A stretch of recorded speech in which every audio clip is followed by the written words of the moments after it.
نن تازه څه پیښ شوي دي په لنډو کې ځان له تازه پیښو خبر کړئ د پښتون ون ټلویزیون درنو مینوالو او کتونکو السلام علیکم وخت مو پخیر.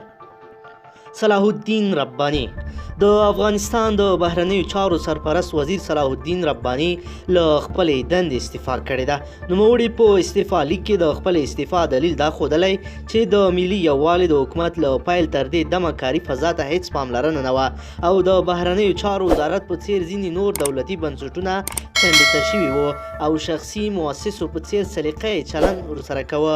ښاغلي رباني په خپل استعفا لیک کې زیاته کړې چې د ملي یووالي د حکومت په دوره کې د اصلاحاتو تر شعار لاندې دومره غرضي چلندونه وشول چې زموږ په ټولنه کې تبعیض او تعصب بیخي بنسټیز کړ. بنګلادیش د بنګلادیش کرکټ بورډ او لوبغاړو ترمنځ شخړه لا هم پسې زیاته شوې ده چې که دغه ستونزه زر حل نشي نو ښایي د بنګلادیش په راتلونکو لوبو ژور اثر پرې باسي. د بنګلادیش کرکټ ملي لوبغاړو د معاشونو او نورو برخو په لړ کې احتجاج کړی دی او وایي چې تر څو د دوی غوښتنې نه وي منل شوي دوی به هیڅ ډول کرکټ کې ګټون ونه کړي. بل لوري ته د بنګلادیش کرکټ بورډ مسؤلین وایي چې د لوبغاړو احتجاج کرکټ ته تاوان رسولی دی.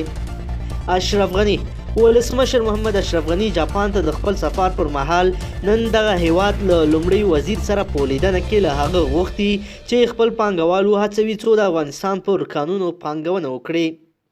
سوریه روسي پوځیانو د ترکیې او سوریې ترمنځ د پولې سیمه کې ځای پر ځای کېدل پیل کړي دي.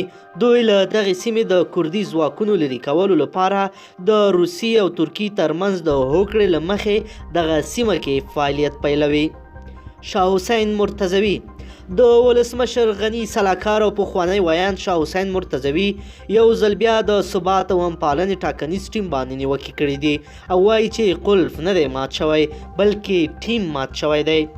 ننګرهار د ننګرهار پوهنتون محصلې نجونې وایي چې د دې پوهنتون رئیس د دوی پر مرکزي لیلیه بندیزونه لګولي او د محصلینو په شان نه بلکې د بندیانو په څیر چلن ورسره کیږي. د انتخاباتو کمیسیون د ټاکنو کمیسیون د دې بهیر له بشپړولو سره ویلي د قرتنین شویو بایومټریک آلو د معلومات د لیږدولو کار تېره شپه شاوخوا 3 بجې پای ته رسېدلی. دغه کمیسیون وایي د بایومټریک رایو شمېر 1,09,500 ته ورسېد. انګلستان په سویل ختیځ کې د 19 کسانو مړي موندل شوي.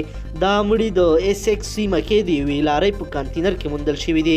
د دې مړو له موندل کېدلو وروسته پولیسو او امبولانس سیمې ته رسېدلي دي. د دغه ګاډي 25 کلن چلوونکی د قتل په تور نیول شوی دی.